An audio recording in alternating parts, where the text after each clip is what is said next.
بسم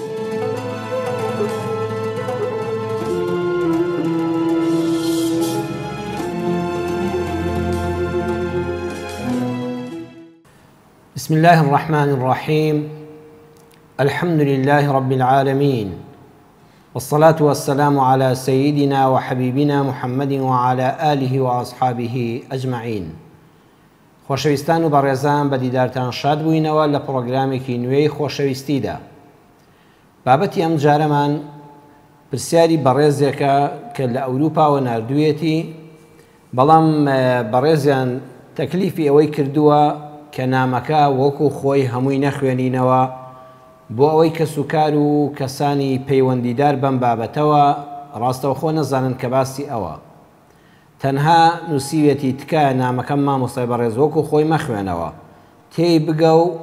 بۆ گرفتەکانم ڕێنماییم بکە. ئەم بەڕێزە تەواوی نامەکەی کە لە دوو لاپەڕی گەورەدایە باسی دوو تەوەرەیە.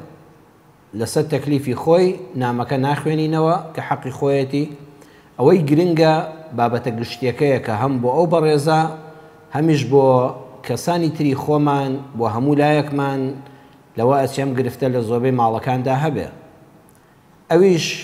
بابەتێک ئەگەر کەسێک دایکی هەبێ، دایکی لە ژیاندا بێ یان باوکی لە ژیاندا بێ، بە هەر شێوازێک کە توانای هەبێ خزمەتی بکە. خزمەت ئێستام دایکیە، خزمەتی دایکی بکە، بەڵام ئەم دایکە هەم لەم کوڕە هەم لە تەواوی کوڕ و کچەکانی ناڕازی بێ، بەردەوام دەم بە بۆڵە بێ، بەردەوام گلەییان لێ بکە، گلەیی لە تەواوی خێزانەکانیان بکە، واتە لەگەڵ هیچ بووکێکیان تەبانە بێ و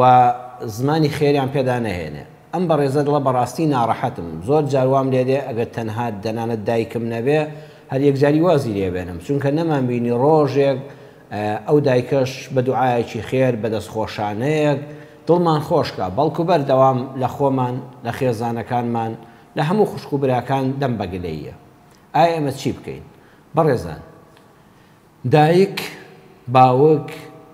لە دوای خوای پەروەردگار حەقیان لە هەموو کەس زیاترە بەسەرمانەوە. لەناو بەندەکانی خوای پەروەردگاردا وقضى ربك ألا تعبدوا إلا إياه وبالوالدين إحسانا. قرآن هموی بخوێنەوە لە دوای مافی خالق کە الله سبحانه وتعالى لەناو هەموو مەخلوقەکاندا لەناو هەموو بەندەکاندا دایک و باوک مافیان لە پێش هەموو کەسەوەیە. تەنها یەک حاڵەت بە قسەیان ناکرێ کە پێت بڵێ وەرە ببە بە مشریک، باوکێک دایکێک بۆ خۆی هاوبەش پەرست بێ، نەعوذ بالله بتێک بپەرستێ، شتێک غەیری خوا بپەرستێ، و بیەوێ منداڵەکانی کوڕ و کچەکانی لەسەر ئەم بیر و باوەڕە مشریکی و هاوبەش پەرستیە پەروەردە بکە و قەناعەتیان پێ بکە کە نەعوذ بالله خوا بمان پارێزێ الله سبحانه وتعالى شەریکی هەیە نەعوذ بالله. یان مولحیدە بێ باوەڕە بڕوای بەخوای پەروەردگار و بە پێغەمبەران و بە پێغەمبەری خاتم صلی الله عليه وسلم و بە پەیامی ئیسلام و قورئان نییە، بیەوێ منداڵەکانی لەسەر هەمان ئیلحاد و بێباوەڕی پەروەردەکە. پەروەردگار لەو حاڵەتەدا دەفەرمێ فەلا تۇطیعهما، گوێڕایی ئەڵڵایان مەکە، بە قسەی مەکە، بۆ ئەم قسانە کە دژایەتی دینی خوای پەروەردگار و پاکیەتی و تەنهایی ئەڵڵایە و بوونی پەروەردگارە لەمەدا فەلا تۇطیعهما، نە بە قسەی باوکت بکە، نە بە قسەی دایکت بکە، نەگوێ بە قسەکانیان بگرە. بەڵام کاتێک کە گوێیان لێ ناگری، ئەویش تەنها لەم حاڵەتەدا کە داوای بێبڕوابوونت لێ دەکات، داوای مشریکبوونت لێ دەکات. بەڵام بۆ کاروبارەکانی تری دنیا وەصاحبهما فی الدنیا معروفە، نەعوذ بالله باوک و دایکت مولحید بێ، مشریک بێ، بێباوەڕ بێ بەخوای پەروەردگار خوا پەناماندا، تۆ لەم حاڵەتەدا نابێ بە پاساوی ئەوەی کە باوکت بێباوەڕە کە دایکت بێباوەڕ و مولحیدە ڕەفتار لەگەڵیان نابەجێ بێ. مافی دایکایەتی نەدەیتێ، مافی باوکایەتی نەدەیتێ، ڕێزی لێ نەگری، ئیش و کاری دنیایی بۆ جێبەجێ نەکەی، خزمەتی نەکەی، بەدەمیەوە نەچی بۆ ئەو کارانەی کە ڕەوا و شەرعی و دروستن. نەخێر قورئان دەفەرمێ وەصاحبهما فی الدنیا معروفە، و دایک و باوکت ئەگەر کافریش بن ئەبێ بۆ کاروباری دنیایی ئەو پەڕی ڕەفتارت جوان بێ، پەسند بێ، ڕەفتار خۆش بی، زمان شیرین بی، ڕۆ خۆش بی، ماڵ و سەرۆتت لە خزمەتیاندا بێ. ئەم دایکەی کە ئەم بەڕێزە باسی کردووە ئافرەتێکی موسڵمانە، داوای ئەوەی لێ نەکردووی کە مشریک بی، داوای ئەوەی لێ نەکردووی کە مولحید بی تەنها بەداخەوە نازانێ و کوردەواریڵێ نازانێ نانی خۆی بخۆوە بەداخەوە زمانی لەگەڵتان لەگەڵ بووکەکانی لەگەڵ خوشک و براکان باش نییە ئێوە ئاەتەکەی قورئان بەطەریق الأولا دەبێت جێبەجێکەن وصاحبهما في الدنيا معروفة بەوەی کەوا ئەو مافێک کە دایکایەتین ئاوا نابێت دەبوایە وانە بوو یاستا باسی دەکەم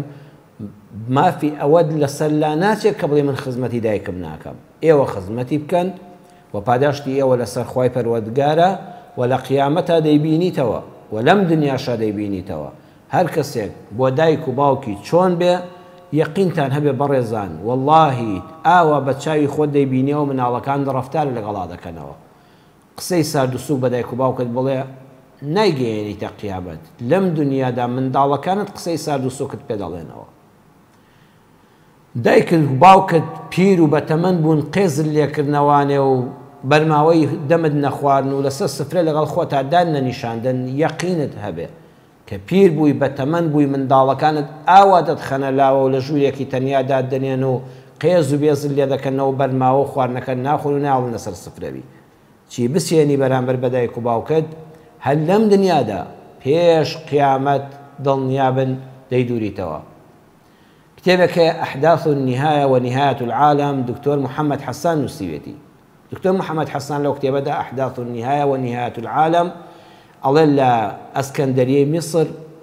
روجك شما بازار خلقك زور كوبوبونوا بينيم خلقك دوري جنجيك ياندابو بهمويان سركونيان دكرد و سرزنشتيان دكرد منيش نزيق بو موا وتموت شبا سوتيان يا شيخ جنابي ماموستا ئەو گەنجە لەم سەرجادەیە لە بەرچاوی ئەو خەڵکەیە بە شەق بەربۆتە باوکی و زۆری لێدا و سوکاتی پێکردووە باوکیش ڕیشسپیەک بە تەمەند پشتی چەماوەتەوە چاویکە و عینەک دەچاوە یعنی پەڕپوت بووە بەڕاستی ئەڵێ لەو کاتەدا وتم وەڵڵی کوڕم بەڕاستی شەرم بکە لە خوا بترسە ئەغم لە خوا بترسە خەمی دنیا و قیامەتی خۆت بێەوە شەرم لەو خەڵکەش بکە سوکاتی هەت بە باوکت بکەیت لە ماڵیشەوە بەڵام تۆ لەم سەرجادەیە لە بەرچاویەوە هەموو خەڵکەدا ئەڵێ باوکەکە هاتە وەڵام و بە دڵێکی پڕ و هەناسە ساردیەکەوە بە حەسرەتێکەوە وتی مامۆستا خەڵکینە تو خوا واز لە کوڕەکەم بێنن وتمان ئاخر چۆن وازی لێ بێنین ئەوە تا هاتووە بە شەق و بەزلە لە تۆ دەدا لە بەرچاوی ئەو هەموو خەڵکە سوکاتیت پێ دەکا بە دووی خوا ڕاددەکێشێ وتی ئەوە حەقێکە قەرزێکم لابوو ئێستا دامەوە وتمان چۆن وتی مامۆستا لە وتاری شاباسی بکە لە کتێبەکان تا بینووسە خەڵکینە ئێوە دەرس و عیبرەت لە من وەرگرن واللهی کاتی خۆی 30-40 ساڵ لەمەوبەر من گەنج بووم لەم شوێنەدا باوکی خۆم بەرشەقداوە لەم شوێنەدا لەسەر ئەم جادەیە لە شاری ئەسکەندەریەی میسر لەم مەوقیعەدا من هەمان شتم بە باوکم کرد ئێستا ئەم کوڕم تاوانی نییە بەس پەرۆشی کوڕەکەممە جەرگمە واللهی کوڕەکەی ئەویش ئاوای لێ دەکاتەوە پێم وتووە من کاتی خۆی باوکم لێرە ئاوا بەر شەقدا ئێستا لەم دنیادا عقوبەکەی وەردەگرم ئەلە بەخواوە لە کتێبە لە ئەحداث النهاية ونهاية العالم نووسینی دکتۆر محەممەد حەسان بڕۆم بیخوێندنەوە لە کوردەواریشا بەخوا بینیومانە لە وڵاتی خۆشمانە ناو نەهێنین باشە ڕم بێ جەنابەت بینەری بەڕێز بزانی کەسێک کە سوکایەتی بە دایک و باوکی کرد بێ منداڵەکانی هەمان سوکایەتیان پێ کردوێتەوە بۆیە ئێوە لەبەر خاتی خوای پەروەردگار حورمەتی دایکتان بگرن بەڵام بە هەموو دایک و باوکانیش با بڵێم بە هەموو دایکان و باوکانی بەڕێز و بە حورمەتیش دەڵێم چۆن باوک و دایک مافی هەیە بەخوا ئەرکیشی لەسەر شانە بەرامبەر بە منداڵەکانی ئێمە زۆربەی جار مامۆستایانی یانی لە وتارەکانماندا لە پرۆگرام و بەرنامەکانماندا زۆرجار هەر باسی ئەوە دەکەین کە مافی دایک و باوک مافی دایک و باوک مافی دایک و باوک لەسەر مناڵ بەڵام ئەبێ باسی ئەوەش بکەین دایک و باوکیش ئەبێ بەڕاستی دایک و باوک بێ من زۆر جارە قسەیەم لە وتارەکانمان لە کتێبەکانمان لە پرۆگرامەکانمان وتووە بەڕێزان دایک و باوک بوون جیاوازە لە بەچکەبوون هەیە بەس بەچکەی بووە بەڵام بەڕاستی دایک و باوکێکی ڕاستەقینە نێ بۆ منداڵەکانی دایک و باوکی ڕاستەقینە پێویستە یەکەم ڕێز لە منداڵەکانی بگرێ هەر لە مناڵیەوە حتا گەورەی کە دەبنە خاوەنی ژن و منداڵی خۆیان بەردەوام بە ڕێزەوە ناویان بێنێ هەرگیز دایک و باوکی ڕاستەقینە و دیندار دڵسۆز ڕۆشنبیر و شارەزا بەدین و بەژین قەت ناو ناتۆرە لە منداڵەکانی نانێ ئای چەند ناڕەحەت دەبم دایک هەیە لە کۆڵان گوێم لێ بووە بە ناو ناتۆرەی ناشرین بانگی مناڵەکانی دەکاتەوە لە ناو مناڵانە قسە بە کچەکەی دەڵێ کە خەریکە گەورە دەبێت لەبەر چاوی خەڵکە بەداخەوە لەبەر چاوی میوانە لەبەر چاوی خزمەکانە نەخێر یەکەم مافێک کە لەسەر دایک و باوکیشە بەرامبەر بە منداڵەکانی ئەوەیە زمانی ڕێز و حرمەتی هەبێ لەگەڵ ئەو خۆشەویستەی کە لە ناخی هەموو دڵ دایک و باوکێکە پێویستە زمانیشی پڕ بێ لە ڕێز چونکە کە تۆ ڕێزی منداڵەکانی خۆت گرت دڵنیا بە خەڵکیش ڕێزیان لێ دەگرێت ئەبێ بە چاوی ئەو پەڕی ڕێزەوە بە کاکە گیان بە دادە گیان بە کچەکانە ناویان بێنی دووەم بەردەوام پێویستە دایک و باوک دوعای خێر بۆ منداڵەکانی بکە لە حزوری خۆیاندا لە دوای نوێژەکان لە کاتی پەنهاندا لە نیوەی شەوانێکە ئەگە بە خەبەر بووی لە حزوری خوای پەروەردگارە لە شەو نوێژا بووی چ دوعایەکیان بۆ بکە ئێستا جەنابەت دایک و باوک دەپرسی مامۆستا چ دوعایەک بۆ منداڵەکانم بکەم بەڕێزم زۆر ئاسانە بەس دوو دوعایان بۆ بکە یەکەم بڵێ یا ڕەبی خوایە منداڵەکانم هیدایەت دەی بۆ دینی ئیسلام بەخوا هەر کەسێ لەسەر ئەم دینە بێ ئەو پەڕی بەختەوەرە بەدبەخت ئەو کەسێ لە دینی حەقی ئیسلام بە دوورە پەنا بەخوا هەموو شەهادەی دنیات هەبێ هەموو سەرەت و سامانی دنیات هەبێ هەموو پلە و پۆستی دنیات هەبێ خوانە نازبی ڕەنج بە خەساری ئەم دنیا و ئەو دنیای پەنا بەخوا بەس دوعای ئەویان بۆ بکە بڵێ یا ڕەبی خوا داوا لێ دەکەم منداڵەکانم هیدایەت دەی بۆ دینی ئیسلام دووەمیان بڵێ یا ڕەبی خوا بەختەوەریان کەی ئەم دوو دوعایە ئەلهیدایە وەسەعادە بڵێ یا ڕەبی خوا بەختەوەریان کەی جامادەی بەختەوەربوون هەموو شتێکی ژیان دەگرێتەوە خوایە هاوسەری باشیان هەبێ خوایە کار و کەسابەتی باشیان هەبێ خوایە هاوڕێی باشیان هەبێ یا ڕەبی خوا لە جێگای باشە کاریان پێ بسپێدرێ خوایە تووشی کەسانێک بن کە شایستە بن بە هاوڕێیەتی و بەکارکردن لەگەڵیاندا بەختەوەری هەمووان دەگرێتەوە دوو دوعا خوایە هیدایەتیان دە بۆ دینی ئیسلام یا ڕەبی خوایە بەختەوەریان کە ئەم دوو دوعای بۆ منداڵەکانت بکە بەردەوام دەبێت دایک و باوک ئەم دوعایانە بۆ منداڵەکانی لە حزوری خۆیاندا و پاشملە بۆیان بکە سێمیان ئاگادار بن باوک و دایکان کە چاکەیان لەگەڵ کردی منداڵەکانت چاکەیەکیان لەگەڵ کردی سوپاسیان بکە ستایشیان بکە بۆکو ئەم دایکەمە بە کە تاو کوڕی زۆر لێی بەگلەیە بەداخەوە دایکم بەردەوام زمانی گلەیی هەیە نەخێر بەردەوام سپاسگوزار بە بە منداڵەکانت ماڵێک کچم واجبی خۆتە کوڕم واجبی خۆتە کەمم بە خێو نەکردوون کەمم بە گرانی و بە نەبوونی بە خێو نەکردوون کەمم شیر پێ نەداون زۆرم شەو نخونی بە دیارتانەوە کرد واجبتانە نەخێر بڵێ وەکو واجبتانە یا ڕەبی خوا لەشتان ساخکە کوڕەکانم کچەکانم یا ڕەبی خوا پاداشتانداتەوە یا ڕەبی خوا لەشتان ساخکە خوا بەرەکەت بخاتە ڕزق و ڕۆزیتانەوە منداڵەکەت هەدیەکت بۆ دەکڕێ کوڕەکەت کچەکەت دیاریەکت بۆ دەکڕێ دکتۆر و عیادە و دەرمانێکت پێ دەکا ماندووە لەگەڵتا دوعای خێری بۆ بکە مەڵێ واجبێتی بەڵێ ڕاستە واجبێتی بەڵام ئەویش دڵی پێ خۆش دەبێ و تۆش نەفسیە مرتاح دەبی کە دوعای خێر بۆ کەسێک دەکەی پێغەمبەر صلی الله علیه وسلم دەفەرمێ هەر کەسێک چاکەی لەگەڵ کردی چاکەی لەگەڵ بکەوە ئەگەر چاکەکەت پێ نەکرایەوە دوعای خێری بۆ بکە خۆ دوعای خێرت پێ دەکرێت بادەم بە دوعابی ئەو کەسەی بەرامبەر دڵی پێ خۆش دەبێت پەروەردگار سبحانه وتعالى کە ئەلغەنیە کە بێ احتیاجە يا أيها الناس أنتم الفقراء إلى الله خلقنا إيوه هموتان محتاج قافي رحمتي خواهي پروردگارن أو الله سبحانه وتعالى كتشاكيك دكي سپاس دەکا بۆی کە پاداش دەداتەوە هەر لەم دنیا و لە قیامەتە پاداش دەداتەوە دەستخۆشی لێ دەکا چەند حەدیثمان هەیە فشەکر الله له خوای پەروەردگار سوپاسی ئەم کاری ئەم بەندەی کرد کە سەگێکی تێراو کرد کە بەدەم عەبدێکەوە چوو کە هاوکاری نەخۆشێکی کرد جا ئێمە ئەی دەبێت چۆن بین بە تایبەتی دایک و باوک زۆر خۆشە زمانی گلەی کەم بێت زمانی سوپاسگوزاری بەرامبەر بە منداڵەکانی هەبێت کێشەی دووەمت کە بەڕێزت خوشکەکەت لەگەڵ زاواکەتاندا کێشەی هەبووە ئێستا ئێوە پیا و خراپ دەرچوون بە هەموو کەسێک دەڵێم کە خوشکت هەیە کە شووی کرد چۆ ماڵ و حاڵ و هاوسەری خۆی بەڕێزان ئەگەر کێشەی لەگەڵ مێردەکەی هەبوو تا داواد لێ نەکا تەداخول مەکە ئەگەر خۆی هات ئەگەر مێردەکەی هات وتی کاکەی جان تۆ برای فڵان ئافرەتی خێزانی منی برای منیشی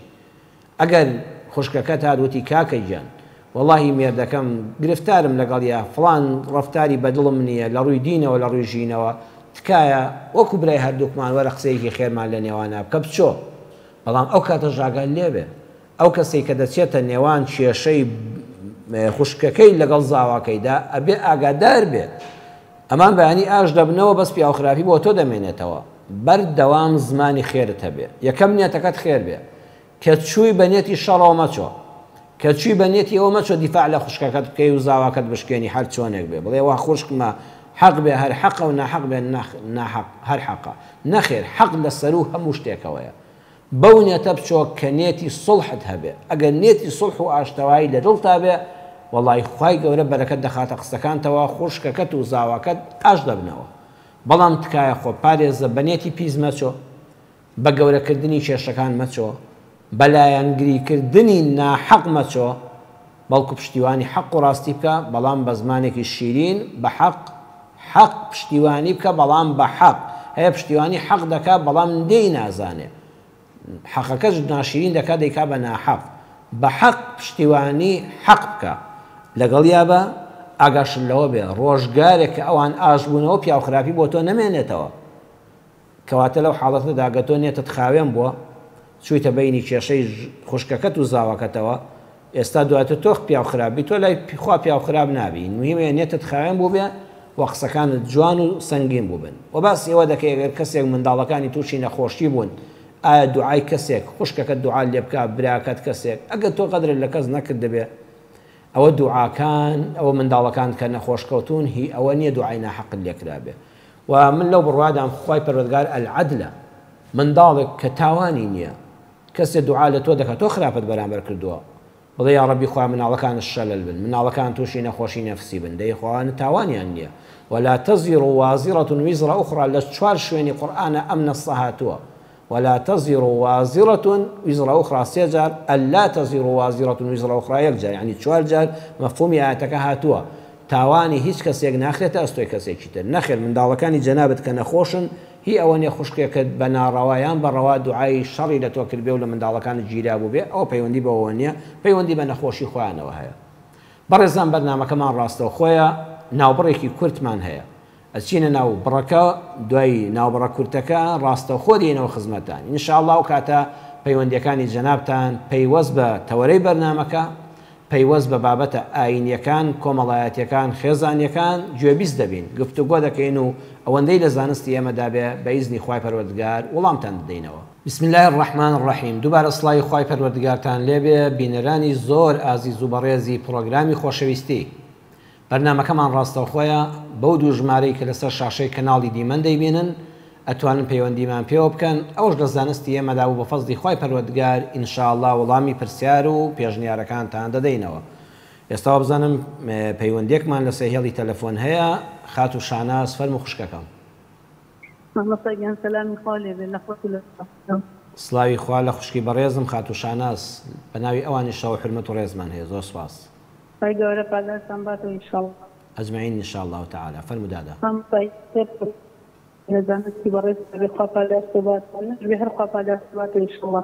خدمة السلامة بني أخوة زور سواس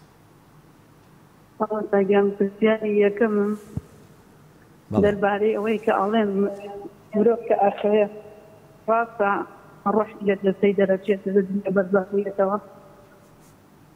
بلى بسياري دوامي شما مصادر باري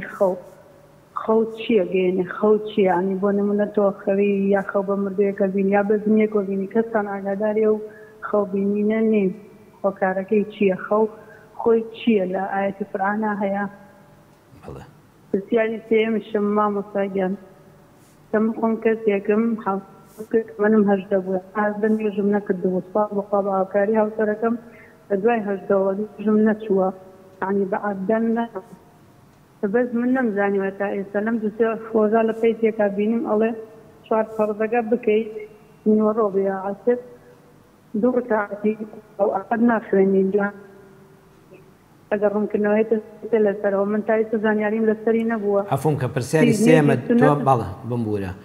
لەوەی لە پەیجەکەەوە حاڵی نەبووم لە پەیجەکەەوە چی گوێ لێ بوو؟ مەگەر هۆیە من بی سپاس بۆ خۆزای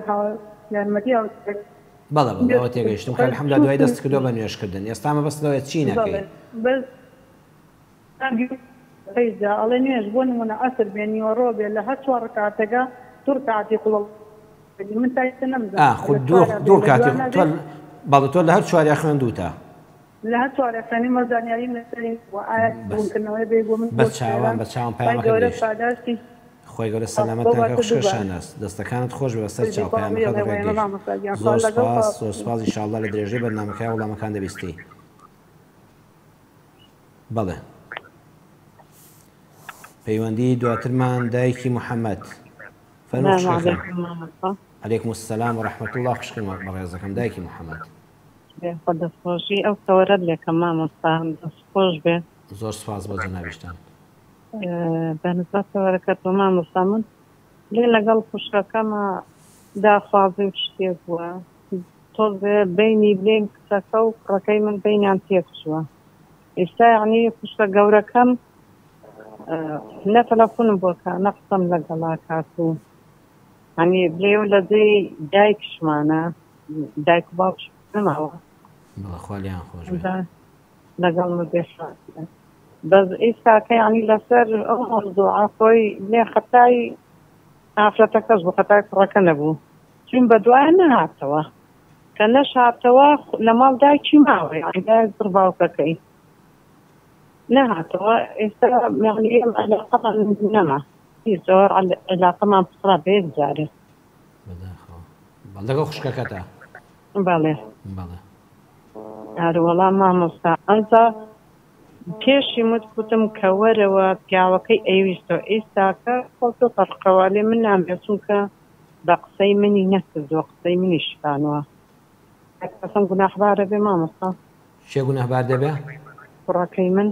بڵێ خێزانەکەی کوڕەکەی تۆ کچی بڵێن خوشکەکەت بوو هی پوری بوو بەڵێ بەهۆی ئەم ژن و ژنخوازی ئەوم بینەتان تێکچوو. وەڵا مامۆستا یعنی بینمان زۆر باشوو بەڵام ئێستاکە خزمەتی زۆر جار بێتە مای زەحمەت لە نێوان خزماندا. بەزێ خوشکە باشەکەم دایکی محەممەد بڵین کوڕەکەی تۆ لەسەر چی ئەو کچەی ناوێتەوە هۆکارەکە چییە؟ هەر تەنها ئینکار بۆ لەسەوەی کە نەهاتۆتەوە لەگەڵ یا یەکەم جار. بەڵێ پێی وەدوتی وەرەوە هیچ لە بینمانە نەماوە با بڕێن ئەوی ژوتین من نایەمەوە. چەند جار چۆ بەلای بەدویدا چەند جوار چۆ بە شوێنی؟ من ئەو جارێک چوو بە خۆشم چووم دوو جار چووم تەلەفۆنشم لەگەڵی کرد وتی نایەمەوە و ئیتر ئەوەی ڕاستی پێوازمان لێ هێنا چونکە نەهاتەوە. بەسەر چاوی شەڵا دایکی محەممەد بەیزنی خوا بە پێی بتوانە ڕێنمایەکی وڵامێکی جوانی دەمە بەیزنی خوای پەروەردگار. زۆر مەمنون خوای گەورەتەمەن ڕەحمەتی خۆی زۆر سپاس دایکی محەممەد خوشکە باشەکەم خوا لەگەڵ دەسەر چاوم دایکی من. خوشکە ڕەعدە دادەگیان فەرموو. السلام عليكم مامۆستا گیان. عەلەیکم السەلام وەرەحمەتوڵڵا الله خوشکە باشەکەم دادە ڕەعدە. بێوەی بیبرا بە ڕێزەکەم. زۆر سپاس. مامۆستا مەلافاتی تۆی؟ بەڵێ فەرموو. دەسەکانم ئاسەکەم مامۆستا گیان. بەڕێزی منی سپاس دەکەم. خوات لێ ڕازی بێ یاخوا زۆر جار گوێ لە وتارەکان تەگرم. ئەجمەعین ئینشاءالله خۆی گەورە سەلامەتتان. یاخوا بێوەی بیبراکەم خوات لێ ڕازی بێ ئینشاءالله. خوشکی بەڕێزمی فەرموو. مامۆستا وەڵڵا ئەتوانم باسی خۆمت بۆ بکەم. گوێبیستم فەرموو دادا. برا گەورەکەم وەڵڵاهی من چەند ساڵە لە ختمی قورئان و شتم لە خوا بە زیاد بێ. ئیتر دو سێ ساڵ پێش ئێستا سەحر و شتمان لێ کرا لە کچم لە خۆمان. ئێستا ساردبوومە تۆ مامۆستا گیان نازانم ئەها سەیر مامۆستا گیان لە ختمی قورئانەکەدا دەستار بوویتەوە؟ لە دەرسی قورئان لە نوێژە ئێستا ماوەیە زۆرە نوێژەکانم نازانم بەرچاو نفوس کەوتوم. ئیشی خێرخوازیشم ئەکرد مەسەلەن لە برایەکەم ڕابینی هەیەتی لە خوشکێکم ڕابینی هەیەتی داوای یارمەتیم لێیانە کرد ئەم بر بۆ ماڵە فەقیر و شت حتا ئەم ڕەمەزانەش لەخوا بە زیاد بێ زۆر هاوکاری فەقیر و نەخۆش و شتم کردگە. ئیتر نازانم ئیشەکانم لە بەرچاوە نازانم لە بەرچاوی خەڵکە نازانم بەرچاو نفوس کەوتومە یان کاریگەری سحرەکەیە ئێستا زۆر بەی بەیانیان نوێژی بەیانی مەڕوا بە زۆر تۆزێ قورئانە خوێنم ئەنی توانە و تاقەتم کەمە تووشی ئازاری فەقەرات بووم. ڕێنمایی ئەم خوشکەی خۆت بکەی بزانم. خوشکە ڕەعدە من پرسیان لە جەنابەت دەکەم لەوەتی تووشی ئەم ئازاری پشتوشتە بووی ئەوە بێت تاقەت بووی یان پێشتر؟ بەڵێ بڵێن پێشتر ئازاری ئەو فەقەرات و جونگە ئەوانن نەبوو؟ ئەوانەم نەبوو پێشتر بوو بەس زۆر کەم. بەڵە زۆر کەم لەوەتی کە ئەو ئازاران پەیدا بوون مانگێکە لە مانگی پێنج حاڵی پشتم زۆر خراپە لە خەتمەکاندا بڕاوم لەوێ بەس لە ماڵ و تۆزەی خوێنم بەڵام ناتوانم وەکو ئەو کاتانی پێشتر بیخوێنم.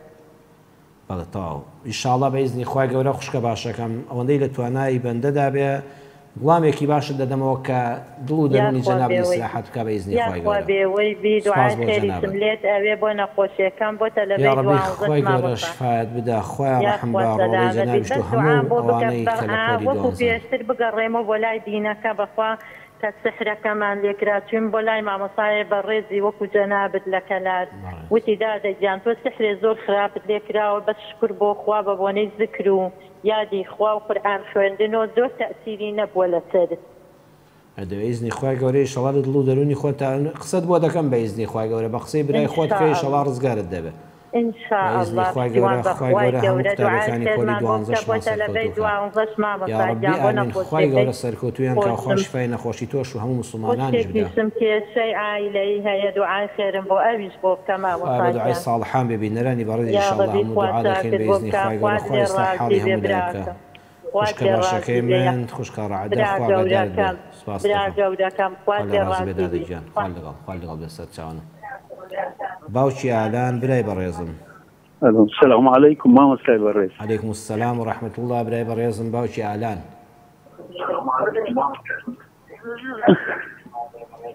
دەنگی تەلەڤیزۆنەکە کەسکەی کە باوکی ئالان باشتر گوێمان لێ بەچاوان بەچاوان هەر لە ڕێی مۆبایلەکەتەوە گوێ بگری. زۆر سپاس مامۆستا گیان. گیان فەرموو. ئەو دەبینی لە ئەو کتابی منداران یان دەفتەرەکان دەبینی بسم الله یان ئاەتێک سوورەتێک نووسرایە ئەمن ئەوانە برین بەس بسم الله ئەوەکان لێ دەکەمەوە دەسوتێنم برین هەرچی بینایە لەمەوە هەتا گەنای پێغەمبەری صلی الله علیه وسلم ئەوانە بیتن دەیسوتێنم ناو مەرکانە شتێکی هەتا تۆزەکەش فڕێ نادەم دەرێن گوناح بسوتێنی ئەمیش دێمەکا کە دەکەوتە بن دەست پێیان هیچتان پێنی فرێتاندا کتابی مەکتەبێ دەبینی شتێکی نووسیە ئەوانە فڕێ دەدەن ئەمیش ئەوانە خڕ دەکەمەوە دەیان سوتێنم ئەس گوتم بزانم تاکەیم گوناحبارم یان زۆر جوانە باوکیانن یا ڕەبی خوا زاداتەوە ئینشەڵڵا لە درێژەی بەرنامەکەشا قسەت بۆ دەکەم بە چاوان. پرسیارێکی زۆر جوانت کرد دەستەکانت خۆش بێ. سپاس مامۆستا گیان تەمە درێژ ڕێزم باوکی ئالان خوای گەورە سەلامەتتان کە خواگادارت بە براشی بە قوربان سەرچاند چاوەکەم. باوکی ڕێڤین برای شیرینم. مامۆستا گیان سەلام عەلەیکوم. عەلەیکوم السەلام ورحمەة الله برای عەزیزەکەم. پرسیارەکان وەکوی دووسێنە جۆرە جۆرن یەکێکیان دەبارەی هەموو جای لەسەر قورئان پرسیارەکەم فەرموو چاوەکەم. پرسیارێکیان لەبارەی نوێژ و پرسیارێکیشم لەسەر خوتبەکانی بەڕێز یان ئەو بڵێ تو تێبینیم لەسەری هەیە نازانم من زان چۆن بێ ڕوونکردنەوەیە لە قورئانەکە خوای گەورە لە قورئانە نازانم بیزە لە سوورەکە ئەفەرمێ وەکانە فی المەدینە تسعة رهط رهط مدينة خامة ورهد معناه شيء. وكان في المدينة 9 رهط يفسدون في الأرض ولا يصلحون. ولا يصلحون أو من برا عند يجي يدريش ك خواي جورا بيما فرمي لتنذر قوما ما أنذر آباؤهم يعني بيشتري يعني نيان بونات وخوبهم خومين نذيرها تو شون أورون كنا كي لسر أو. بلى. عند ما مسألة بالين يجي شو جاري ويا من اسمه مزجوت. دوركان نوێژی سنەتی تەحید مەجیددا بەسم ڕکاتی یەکەم و ئەوان دەسەکەن بە بڵێن قامەت ئاوی بڕمیا ڕکاتەکە تەواوکەم لێ تا تەواویکەم لەوانەیە هین نەبێت. بەڵێ تەواو پەیامەکەت گەیشت. ماڵە هات وەڵا لەبارەی نەکانش وتم مەسەلا من متابعەی خوتبەکانی بەڕێز دەکەم بەلام و سیر بوو مەسەل بۆم بوونمە لە خوتبەی ڕۆژی عەرەفا کە هەم ڕۆژێکی گەورە بۆ سونەت هەم قوربانیشی بەدوا بوو هەم ئادابی جەژنیش بەڕێز باسی خێزانی بەختەوەرێکی هەر ئیشارەتێکیش پێنەیە بۆچی اینجا بۆ مۆزوعی سەری تریش کە ئەم خودەی پێشووتر بوو باسی حەزەتی موسا کرد یعنی هیچ ئیشارەتێک بەسەری ساڵ و کۆچی پێغەمبەر سەنەیە بۆچی ینی ئەوە ڕوونکردنەوەکەم لەبارەی ئەوە بیتێ بەس چاوان زۆر سپاس سپاسیەوە دەکەم کە گوێ لێگرتوین سپاسیەوەشە دەکەم کە تێبینیشت هەبووە بە سپاسیشە وڵامت دەدەمەوە بە چاوان خاتەمان درێژەکە عیلم زیادکە خۆی گەورە سەلامەتتان کە یاخوا برا شیرینەکەیمە ئەوکە ڕێڤین خواگەدار بێت چاوەکەم. بەڵێ برای بەڕێزم کاکە ڕەش. السلام عليكم مامۆستا. عليكم السلام ورحمة الله برا عەزیزەکەم کاکە ڕەشگیان. چاوت ماسەکەم مامۆستا پرسیارێکم هەیە. چاوەکەم فەرموو برا شیرینەکەم. هەرێ نسبەت بە شیر خواردن ئەبینی وەختی کچەکە و کوڕەک پێکەوە شیری ئەخۆن بەڵێ هەتا چەندی ئەم نەخۆشک و برایەکدی ئەوانە شیر خواردنی کوڕ و کچ بەری حەینەبی لە کچکە و لە گەورەکان چەندیان ئەم نەخۆشک و برا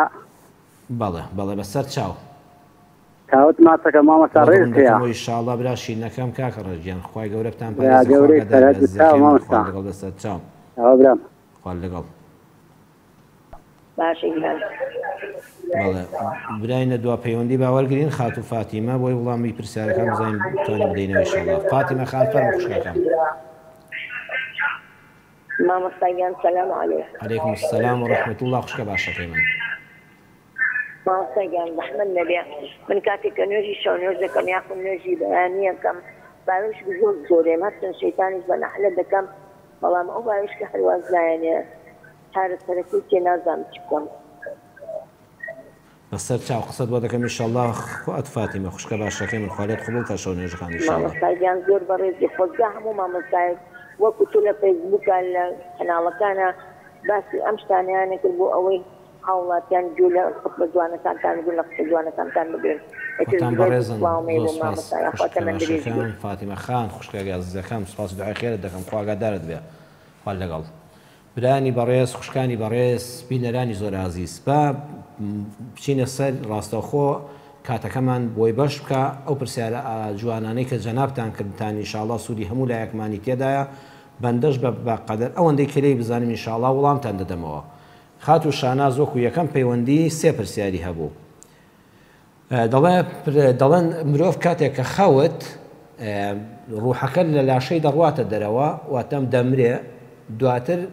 کە خەبەر دەبێتەوە ڕوحەکە دێتە جەستەیەوە ئێمە دوو جۆر مردنمان هەیە بەڵێ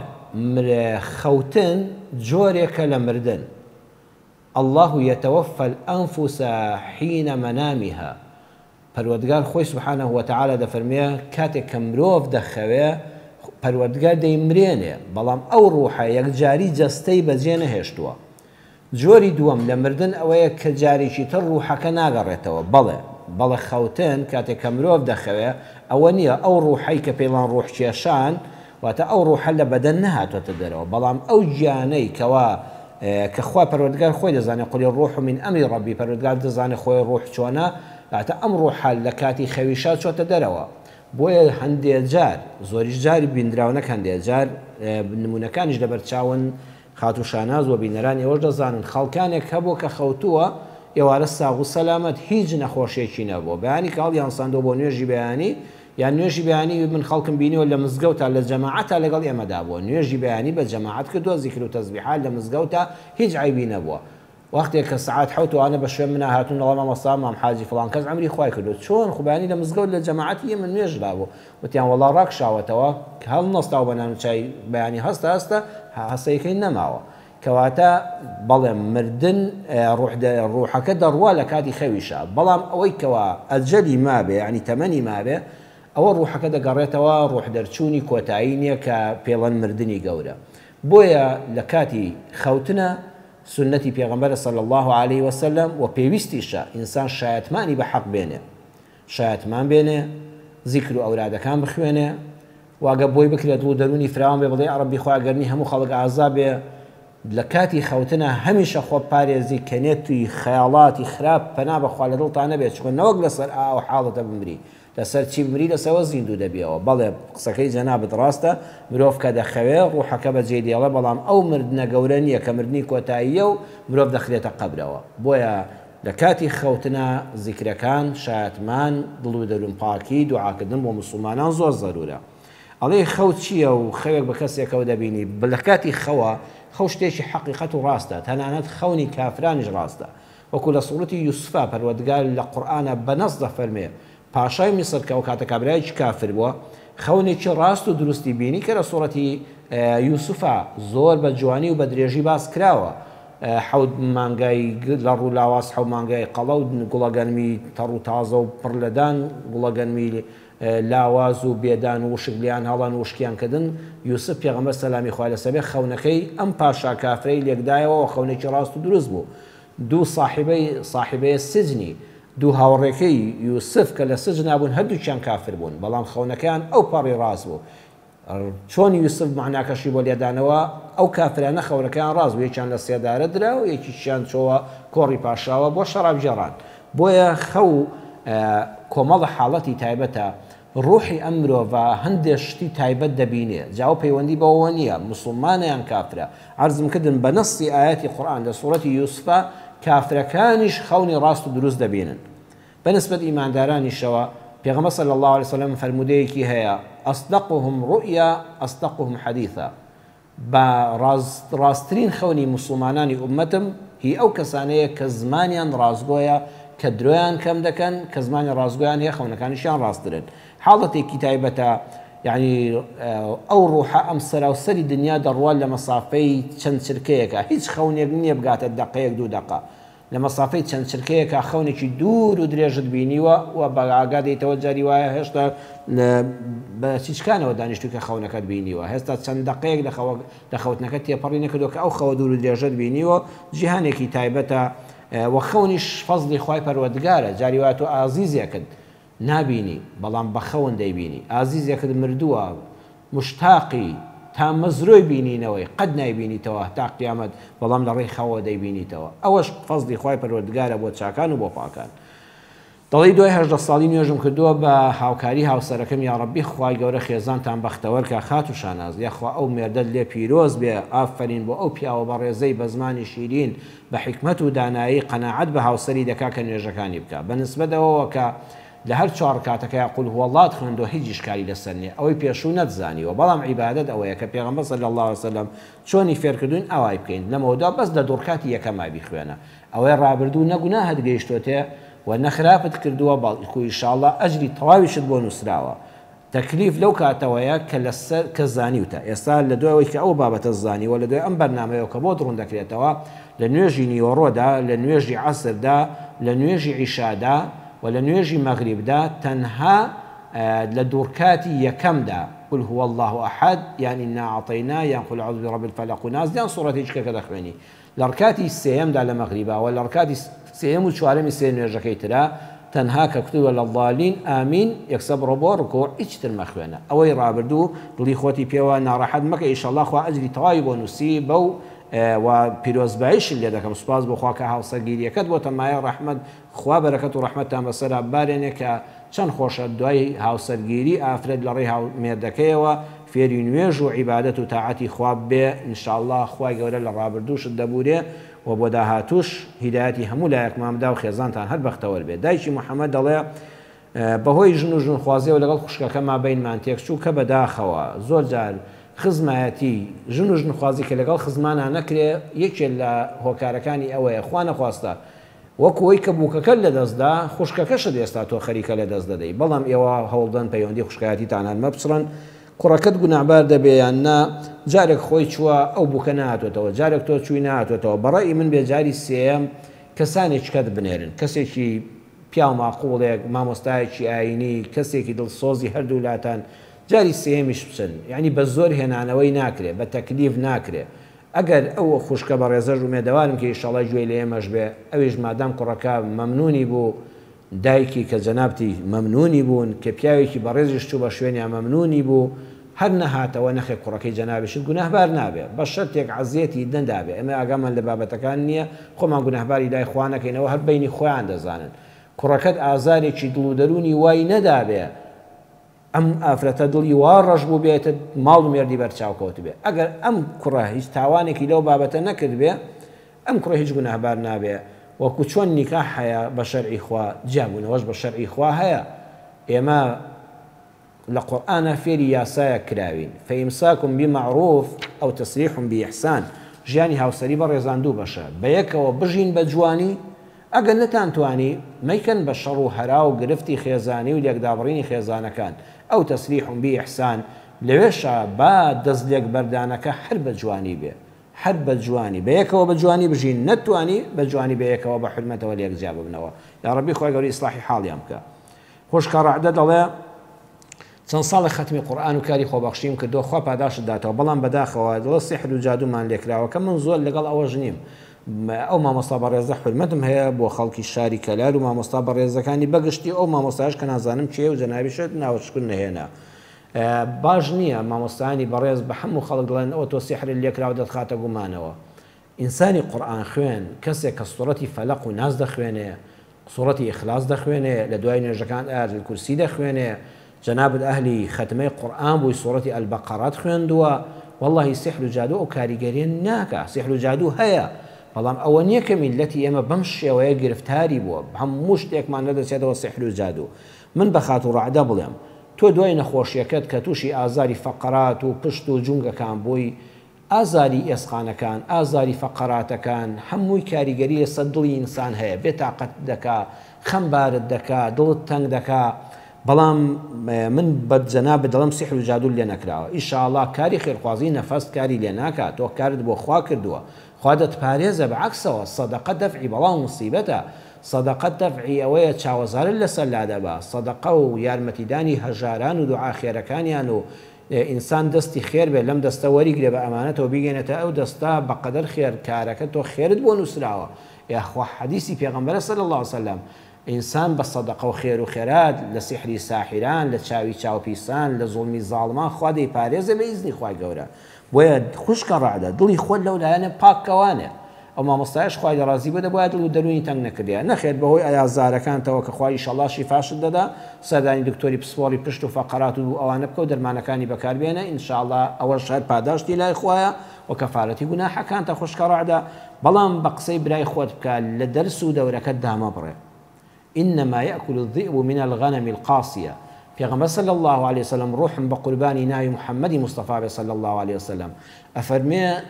گورگ لەو مەڕە دەخوا کە تاگوەتەوە، ئەها مەڕێک کە لە شوانەکەی دابڕا کە لە مێگەل دابڕا تاگ بۆەوە گورگ زۆر بە ئاسانی زەفەری پێدێنێ. مەبەستی ئەوەیە شەیطان کە دێتە دڵ و دەرونی کێوە ئەوەی کە لە جەماعەتی موسڵمانان دابڕا. خوشکە ڕەعدە تۆ ئێستا کە لە ختمەکە دابڕاوی، لە دەرس و دەورەکە دابڕاوی، شەیطان ئەلێەوە بۆ دێ، ئەوەیە خەلەلەکە نەک سیحر و جادو. بۆیە بەقەدەر توانە ڕەم بێ وەکو پێویست نەتوانی هەموو ڕۆژانەی هەفتە بچی بەهۆی پشتێ شەو شتەکەتەوە، بەڵام لەسەر خۆتا زاڵ بە ئینشاءڵڵا. هەر ڕۆیشتنەکە بۆ خۆی ئەوە وەرزشێکەوە بۆ پشت باشە. بەردەوام بە قسەی برای خۆت بکە خوشکە ڕەعدە بچۆوە دەرس و دەورەکەتەوە. ئەگەر جاران هەفتەی 4 ڕۆژ چووی، ئێستا لانی کەمی بەلانی کەمەوە 2 ڕۆژی هەر بچۆ. ئەگەر جاران کاری خێرخوازی بۆ نمونە 10 جار کردووە لە مانگێکە، ئێستا بەلانی کەمەوە 5 جاری بکە، 2 جاری هەر بکە لێی دامە بڕێ. کە دادەبڕی لە کاری جەماعی موسڵمانانە، لە کۆڕی ختمی قورئان و زیکر و تەسبیحات، کە دادەبڕی لە کاری خێرخوازی دڵنیاوە هەست بە دڵتەنگی دەکەی. ئەوەی ئینشەڵڵا تۆ دڵ و دەرونێکی پاکت هەیە خوشکە ڕەعدە، تۆ دڵ و دەرونت زیندووە، بۆیە هەست بە ناڕەحەتی دەکەی. ومێد دەکەم ئینشاءڵڵا بگەڕێەوە سەر دەرس و دەورە جەماعیەکەت، شەیطان با لەو ڕێگایەوە زەفەرت پێنەێنێ و دڵتەنگت نەکە. ئینشاءڵڵا شیفا نەخۆشیەکە شت دێ. ومێدەوارم تەلەبەی 12 شت هەیە لەگەڵ هەموو ڕۆڵەی موسڵماناندا، لەگەڵ هەموو کڕوکچەکانمان دێ. یا ڕەبی خوایە ئەوانەی لە پۆلی 12 خوایە کاریان بۆ ئاسانکەی، بە ئاواتی خۆیان بگەێنی، هیدایەتی مامۆستاکانیشیان بدەی. یا ڕەبی خوای ڕۆڵەکانمان سەرکەوتووکەی. باوکی ئالان دەڵێ لە کتێب و دەفتەردا بسم الله الرحمن الرحیم ناوی پیرۆزی پێغەمبەر صلی الله عليه وسلم ئاەتەکانی قورئان لێ دەکەمەوە، دایان سووتێنم دەستەکانت خۆش بێ، هەتا خۆڵەکەشی فڕێ نادێ. ئەوە باشترین حەلە. نەخێر سووتاندنیان دروستە و لە شوێنێکە ئەوە تۆزە گڵیان بۆ هەڵکەنە لە سوچی ماڵەکەتا، لە سوچی باخەکەدا، لە شوێنێکی پاکە خۆڵە مێشەکەی تێکە و گڵەکەدا پۆشەوە، تۆ ئەجرێکی گەورەت گەیشتوتێ. چونکە ئەو دواتر لە کوێیان دادنێ، لە ناو کتێبادای دەنێ دیسان لاپەڕەکە بادەی بە چێک کتێبەکەی کردەوە، قورئانەکەی کردەوە، دیسان دەکەوێتەوە ئەرز. تۆ بەو سووتاندنە مەبەستت پارێزگاری لێکردنیەتی. دەستەکانت خۆش بێت تا بۆتان دەکرێت هیچ کتێبێک، تەنها کتێبی زمانی ئینگلیزی بێ، کتێبی فیزیا و کیمیا و بیرکاری بێ، قەت کتێب یعنی پێی لێ مەنێن، قاچی مەخەنە سەر، بە قاج لای مەبەن. خوای گەورە ڕێزی لە دوو شت گرتووە، لە قەڵەم هەر شتێک کە دەنووسێ وەکو قەڵەم، هەروەها لە دەفتەر و کتێب، هەر کتێبێک بێ، هەر هەمووی زانستە، ئیلا سوودێکی تێدا، ئیلا کتێبی مولحیدین وانە نەبێ، إلا بقاج لا مبا وبحرمتي بيامك بتابتي ناوي بيروزي الله سبحانه وتعالى ناوي بيروزي بيغمبر صلى الله عليه وسلم آت مبارك وبخشكاني قرآن هر كسي ريزي عن لي بقري وكو باوشي آلان دلنيا بخوا ناوي توبرز دكاته وخوال بلا مصيبة لاددا نخير سوتاند نكت مبست باراستنيتي لبي ريزي بيكدنو كوتنا بربيو أواندا إن شاء الله خوا بأجر بود حساب دكا وكاركت دروستا باوكي ريفين دڵێ خوای گەورە لە قورآن فەرمێ وەکانە فی المدینة 9 رهط یفسیدون فی الأرض ولا یصلحون لە باسی صالح پێغەمبەر سەلامی خوای لەسەر بێ لە ناو شارەکەدا 9 رهط رهط بمعنى جماعتێکە یعنی گروپێکە 9 گروپ هەبوون 9 کۆمەڵە هەبوون 9 ڕێکخراو هەبوون 9 حیزبۆکە هەبوون کە کاریان ئیفساد بوو کاریان تێکدەری بوو کاریان ئیسلاح و چاکسازی نەبوو ڕەهەت مەبەست ئەوەیە یعنی ها لە 3 کەس تا 9 کەس ئەوانە پێیان دەوترێت شانە بە کوردی خۆمان لە شانەی ڕێخستنیان هەبوو کاریان تێکدان و ئیفساد و دوورخستنەوەی خەڵک بوو لە پەیامی حەقی پەروەردگار و هەروەها گەندەڵی ئابووری و ئیداری بوو لە ناو شارەکەدا لە زمانی ساڵح پێغەمبەردا لتنذر قوما ما أنذر آباؤهم إن شاء الله ودرفتي شكا قصي لسربكين يستاكان الزور باجنايا تخيالهم لغاية لما مزقوت تحية المسجد وقامت بكريا كاتك تو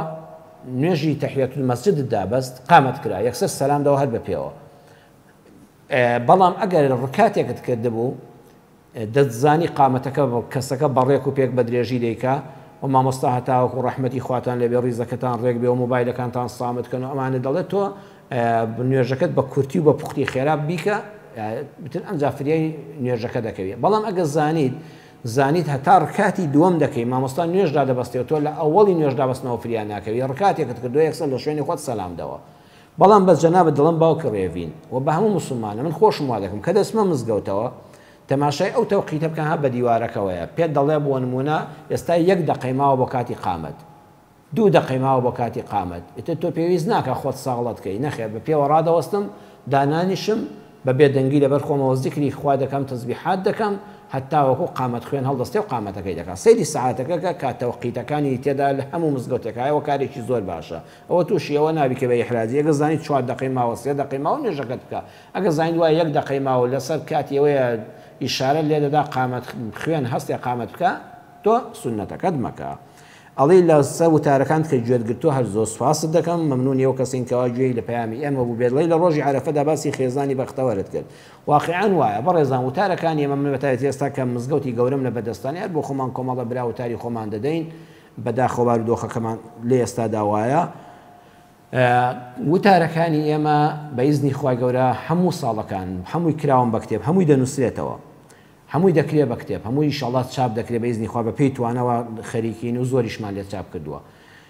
کاتێک کە لە ڕۆژی عەرەفەدا لە بەرەوەی زۆربەی مامۆستاکان باسییان کردووە و لە زۆربەی وتاری مزگەوتەکانە خەڵک گوێبیستی بووە وتاری تەلەڤیزۆنەکان هەر هەبووە و من لە کتێبەکانی ساڵانی ڕابردوودا باسی عەرەفە و ڕۆژی عەرەفە و قوربانیکردن و خێری قوربانی بە زنجیرە باس هەم بووە یعنی لەوانەیە لە 10 کتێبمدا هەبێ ئێتر ئەمانەش دەکرێت بە کتێب بە زەرورم نەزانیوە جارش کە شتێک کە تۆمار کراوە کە نووسراوەتەوە کە بە کتێب هەیە بە سیدی ئەمە ساڵەکانی ڕابردوو هەبوون اینجا لە پێی جوشتەکانی خۆماندا برایانی سەرپەرشتیاری بابەتەکان و ڕاگەیاندنەکانم هاتوون ئەو مەقتەعانەی ڕابردویان هێناوە جارش کە نیشانی موسڵمانانیانداوە و مامۆستایانی بەڕێزی خۆشم هاوپیشتە بەڕێزەکانی من لە مزگەوتەکاندا باسییان کردو بە زەرورم نەزانی ویستومە باسی شتێشکەی نوێ بۆ موسڵمانان بکەم ئەڵێ لە باسی هیجرەتن نەکرد ڕاست دەکەی ئەو جمعەی ڕابردوو دیارە یەکشەممە ئەم یەکشەممەیە کە بڕابرد سەری ساڵی کۆچی بوو من بام بە باشزانی کۆتا وتارم چونکە دەکرێت بە کتێب لە ساڵی هیجریدا یعنی لە کۆتا وتارم بە شەکەی ڕابردووی ساڵی پێشووی 1445 هیجری بوو وتاری بەیانیم بە ئیزنی خوای پەروەردگار ئینشاءڵڵا گوێبیست بە لایڤەکە ڕاستەوخۆ بکەوە یان لە مزگەوت کە چوویتەوە لە یوتوبەکەدا دەندرێت بە ئیزنی خوای گەورە باسی هیجرەتی پێغەمبەر دەکەم صلی الله علیه وسلم بەڵام بە شێوازێکی نوێ هەمیشە پێم خۆشە وتارەکانمان دووبارەیان دەگمەن نەبێت تێدا نەبێت ئێستاڵی باسی موسا پێغەمبەرت کرد سەلامی خوای لەسەر بێ ئەوەی لە وتاری ڕابردوودا